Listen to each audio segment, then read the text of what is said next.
بسم الله الرحمن الرحيم. السلام عليكم ورحمة الله وبركاته. قبل ما نبدأ في الفيديو اعمل لايك للفيديو واعمل اشتراك في القناة عشان تشوف معانا كل جديد في أسعار العملات القديمة.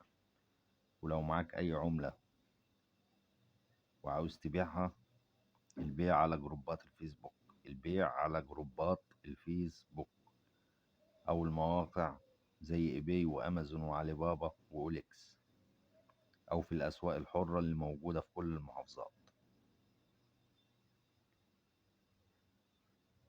ولو معاك أي عملة وعاوز تقيمها وتعرف سعرها، تابعنا على صفحتنا على الفيسبوك عملات قديمة نادرة. عملات قديمة نادرة، صفحتنا على الفيسبوك عملات قديمة نادرة، اسمها عملات قديمة نادرة. لو معاك أي عملة وعاوز تبعت الصور بتاعتها وأنا أقيم لك سعرها، ابعت على الصفحة اللي أنا بقولك عليها دي، عملات قديمة نادرة. كلام النهاردة عن 10 جنيه البنك المركزي، الشهيرة ب10 الحمراء. اهي دي ال10 الحمراء اهي، شوف شكلها اهي، اصدار السبعينات، اصدار السبعينات اهي يا باشا. شوف الظهر بتاعها اهي،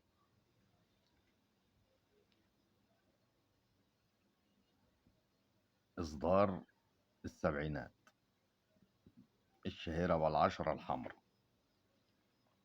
طيب الاسعار بقى تبدأ من 50 جنيه فيما فوق، من 50 جنيه فيما فوق.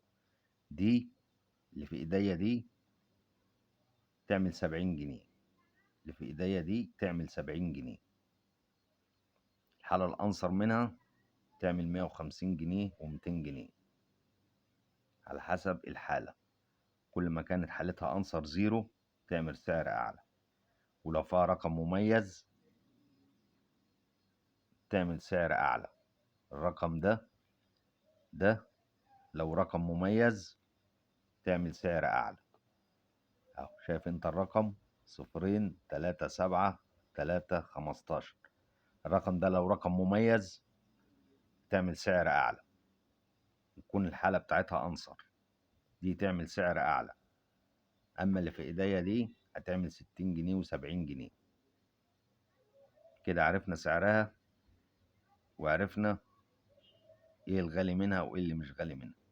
كل ما كانت حالة الورقة أنصر سعرها يعلى وتعمل مبلغ كويس، لو فيها رقم مميز هتعمل مبلغ أكتر. كلام واضح أهو. أما اللي في إيديا دي هتعمل 60 جنيه 70 جنيه، 60 70 جنيه. حالة أقل هتعمل سعر أقل، الحالة الأعلى تعمل 150 جنيه 200 جنيه. ولو رقم مميز السعر يعلى. متنسناش في اللايك والاشتراك في القناة لو أول مرة تشوفنا. والسلام عليكم ورحمة الله وبركاته.